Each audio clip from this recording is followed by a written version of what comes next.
పవన్ కళ్యాణ్ గారు కానీ నారా లోకేష్ బాబు గారు కానీ కనుసైగ చేస్తే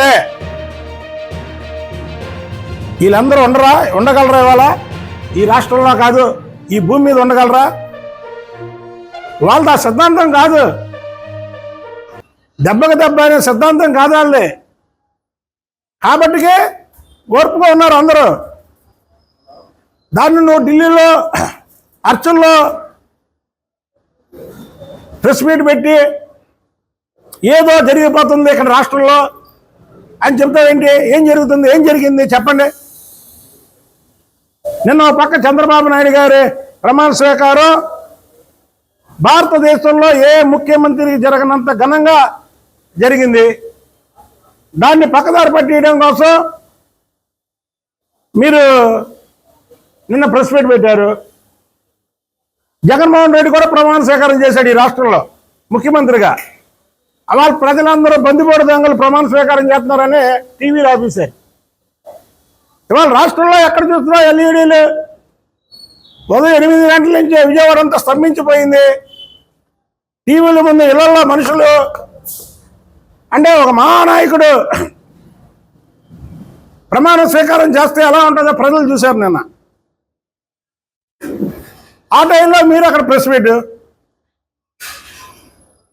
మరి ఇన్నాళ్ళు పెద్ద పుల్లులాగా మాట్లాడారే, ఏమయ్యారు ఇవాళ?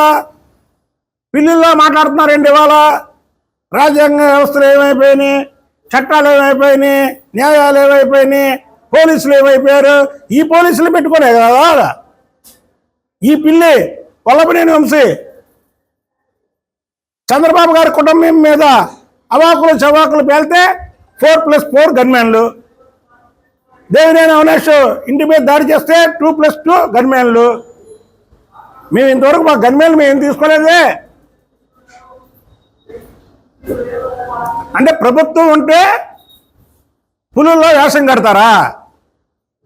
ప్రభుత్వం పోగానే మీ నిజ స్వరూపం పిల్లుల్లా బయటకు వచ్చి మ్యావ్ మ్యావ్ అంటారా? వాడు గుర్తుపెట్టుకోండి, మా నాయకులు చెప్పినట్టు మేము వింటాం. అంతేగాని మీరు ఈసారి ఏదో 2014 నుంచి 2019 వరకు చంద్రబాబు గారి మీద, లేదా లోకేష్ బాబు గారి మీద, పవన్ కళ్యాణ్ గారి మీద ఇష్టం వచ్చినట్టు మాట్లాడడం, లేనిపోని ఆరోపణలు చేయడం, లేదా సోషల్ మీడియాలో మీరు ఏదైనా చేయడం చేస్తే మాత్రం ఊరికనే ప్రసక్తే లేదు. అలాగే ఇంకొక విషయం చెబుతున్నాం.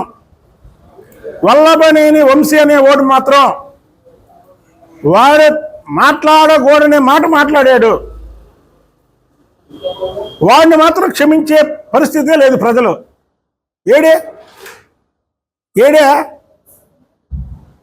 పెద్ద హీరో మాట్లాడేవాడుగా, పెద్ద పోజు కొట్టేవాడుగా, నీ పక్కన కూర్చొని జూమ్లోకి వస్తే నువ్వేదో పెద్దవాడు హీరో అనుకుని నువ్వు పక్కన కూర్చోబెట్టి లోకేష్ బాబు గారితో మాట్లాడుతుంటే జూమ్లోకి తీసుకెళ్ళావుగా. ఎక్కడున్నాడు ఒకసారి నువ్వు కలుపు. ఒకసారి ఫోన్ చెప్పి మాకు ఫోన్ చెప్పి ఒకసారి వల్లభనేని వంశీతో ఫోన్ చెప్పి మీ ప్రభుత్వం ఉన్నప్పుడే 3 సంవత్సరాల క్రితమే నేను చెప్పా వల్లభనేని వంశీకి దమ్ముంటే నాకు ఫోన్ చేయమని నేను చెప్తాను అని. పిల్లిళ్ళు వెనకేసుకొని మీరు వాళ్ళకు పులేశాలు కట్టి 2019 నుంచి 2024 వరకు చంద్రబాబు గారిని, లోకేష్ బాబు గారిని, చంద్రబాబు గారి కుటుంబం మీద, అలాగే పవన్ కళ్యాణ్ గారిని అనేక మాటలు మాడిచ్చారే. ఆ రోజు మీకు న్యాయ వ్యవస్థలో చట్టం గురించి తెలియలేదా ముసలినక్క?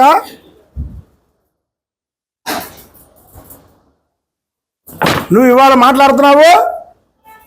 ఏమైపోయింది మీ తాడేపల్లి పిల్లి, మీ పులివెందల పిల్లి ఏమైపోయింది? చంద్రబాబు గారిని నిండు సభలో ఆయన కుటుంబం గురించి మాట్లాడుతుంటే ఎకిలినవ్వు నవ్వాడే పిల్లి. ఇవాళ మేము ఏమైనా మాట్లాడుతున్నాం? భారతి గారి మీద మాట్లాడామా? మా ప్రభుత్వం వచ్చింది భారతి గారి మీద మాట్లాడామా? అది మా సంస్కారం. మేము మాట్లాడడం కూడా ఆడవాళ్ళ మీద మేము మాట్లాడాం.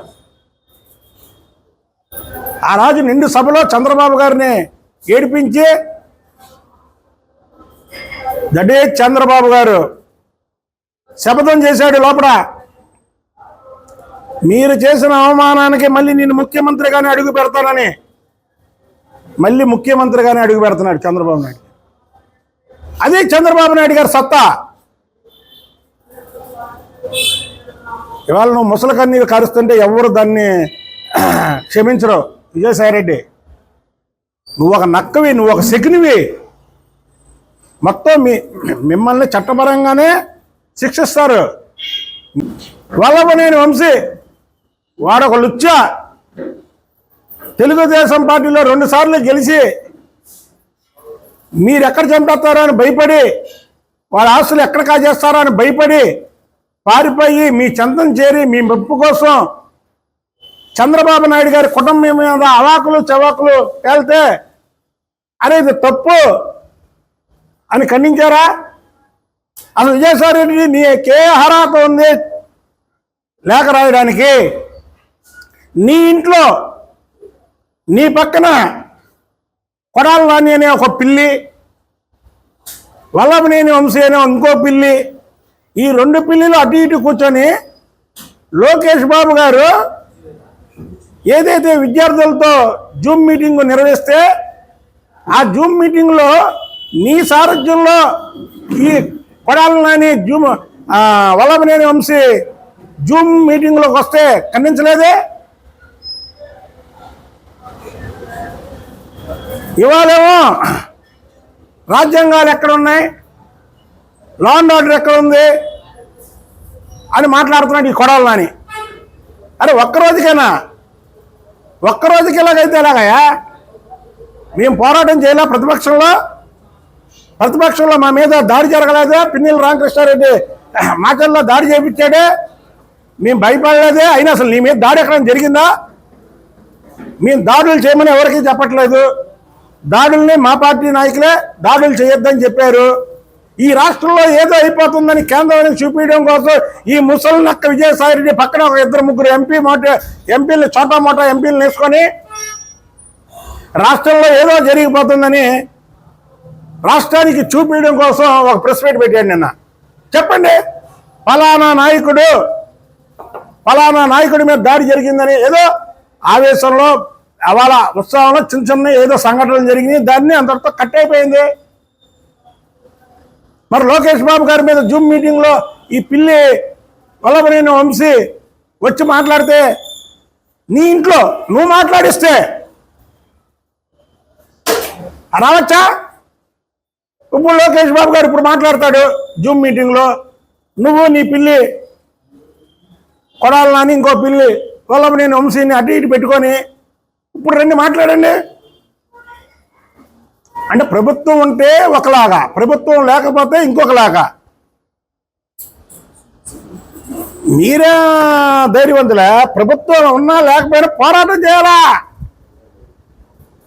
మేము పోరాటం చేయాలా? 5 ఏళ్ళే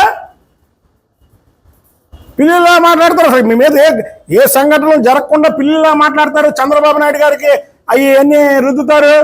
విజయసాయిరెడ్డి అనే వ్యక్తి ఒక లుచ్చా, ఉత్తరాంధ్ర అంతా దోచేశాడు. ఫోన్ చేసి పిలిపించుకొని నీ పక్కన కూర్చోబెట్టుకొని ప్రెస్ మీట్ పెట్టి చాలు, వీళ్ళ బండారం బయటపడిద్ది.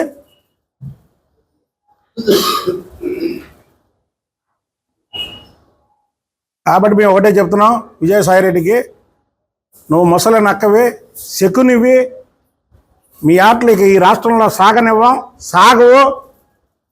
నేను చెప్పినట్టు చక్కగా బుద్ధిగా మీ పార్టీని రద్దు చేసుకొని మీరు ఇళ్లలో కూర్చొని చక్కగా కేసులు వాయిదాలప్పుడల్లా వాయిదాలకు వెళ్ళి ఆడ వేసే శిక్షని జీవితకాలం జైల్లో ఉండి అనుభవిస్తే చేసిన తప్పులకి కొంతైనా మీకు ఉపశమనం లోపల జైల్లో కలుగుతుంది. అంతేగాని ఈ లేనిపోని ఆరోపణలు చేసి రాష్ట్రంలో ఏదో అయిపోతుందని, ఏది రాష్ట్రాన్ని అగ్నిగుండంలో మార్చింది మీరు, మార్చి ఇవాళ ఇలా మాట్లాడతారా?